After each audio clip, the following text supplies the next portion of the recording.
रविशंकर प्रसाद से बात की है आमोद राय ने। आइए सुनते हैं वो क्या कह रहे हैं बजट को लेकर।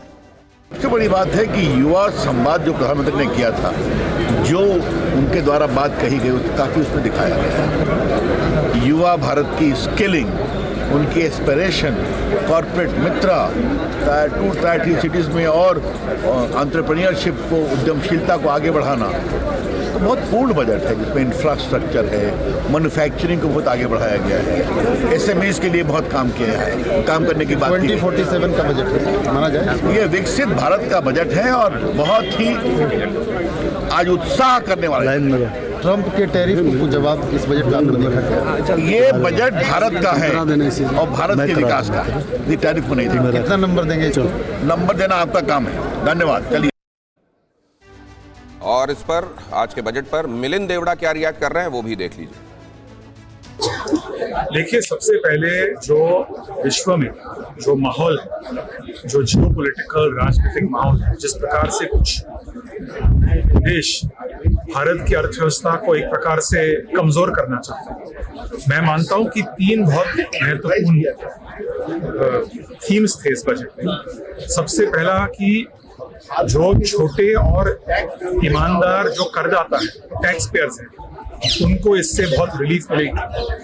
जो टैक्स ऑफिसर से कभी कभी हैरेसमेंट होती है, उस हैरेसमेंट को रोकने के लिए बहुत महत्वपूर्ण कदम माननीय वित्त मंत्री जी ने अनाउंस किया, इसका मैं स्वागत करता हूँ। दूसरा, जिस प्रकार से मैन्युफैक्चरिंग सेक्टर को बढ़ावा मिली है, ये भारत के लिए बहुत ही महत्वपूर्ण है।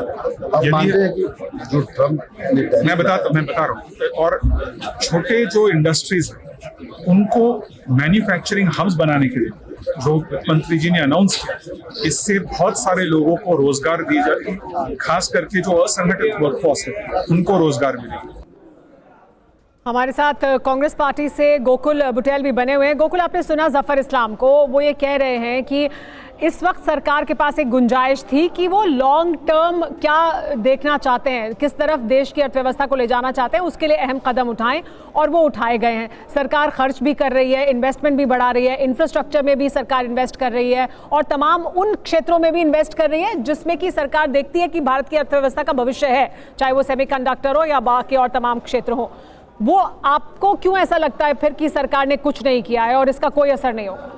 देखिए, मैं 2 चीजें आपको कहना चाहूंगा। बार बार एक जो बात कही जा रही है कि एक मिडिल क्लास को जो एक थोड़ा सा रिलैक्सेशन देने की इस बजट में उम्मीद थी, क्योंकि जिस हिसाब से इन्फ्लेशन ग्रो हो रही है उसके हिसाब से टैक्स स्लैब जो है वो एडजस्ट किए जाते हैं। दूसरी बात है, जो बात को बार बार मेंशन नहीं किया जा रहा है, जो शॉर्ट टर्म कैपिटल गेन्स और लॉन्ग टर्म कैपिटल गेन्स हैं, उसकी भी दर बढ़ा दी गई है।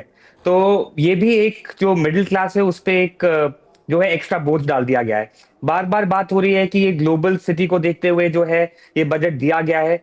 आप पहले देखेंगे जो फॉरेन इन्वेस्टमेंट का आउटफ्लो है, चाहे वो यूएस टैरिफ्स लगाने से हुआ, चाहे वो स्लो जीडीपी की वजह से हुआ, चाहे वो रुपी वीक होने की वजह से हुआ, वो 2025 में लगभग $18 बिलियन था, जो कहीं पिछले सालों में सबसे ज्यादा है।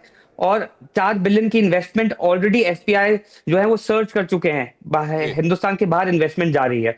जो हमारी डॉलर बेस्ड रिटर्न है बाहर के इन्वेस्टर की, वो एरोड हो रही है। उसको देखते हुए मुझे कुछ मेजर्स इस बजट में दिख नहीं रहे हैं जो मुझे लग रहा था। आपके पास आ रहे हैं, वापस आ रहे हैं। प्रियंका चतुर्वेदी क्या रिएक्ट कर रही है बजट पर, वो देख लें जरा। आपके पास लौटते हैं। क्या कहेंगी, कैसा बजट है?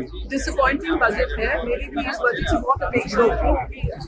टैलेंट की जो माहौल चल रहा है पूरे दुनिया भर में और लगातार मनमानी टैरिफ्स लगाए जा रहे हैं, ईच इट्स ओन है, तो ये बजट दशा और दिशा दिखा था, पर ये उसमें नाकामयाब रहा है।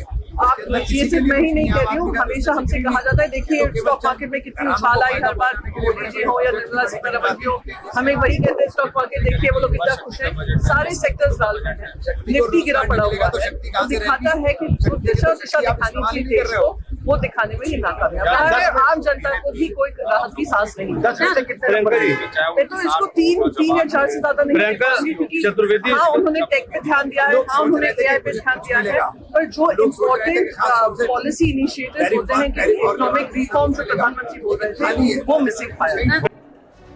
तो विपक्ष की प्रतिक्रिया, बाजार की प्रतिक्रिया बजट को लेकर किस तरह की है वो हम आपको लगातार सुनवा रहे हैं, लेकिन सरकार का ये कहना है, प्रधानमंत्री नरेंद्र मोदी, गृह मंत्री अमित शाह, बीजेपी के तमाम और प्रवक्ता नेता, सबका ये कहना है कि ये भविष्य का बजट है, 2047 तक विकसित भारत को बनाने का बजट है और उस दिशा में अहम कदम उठाए गए।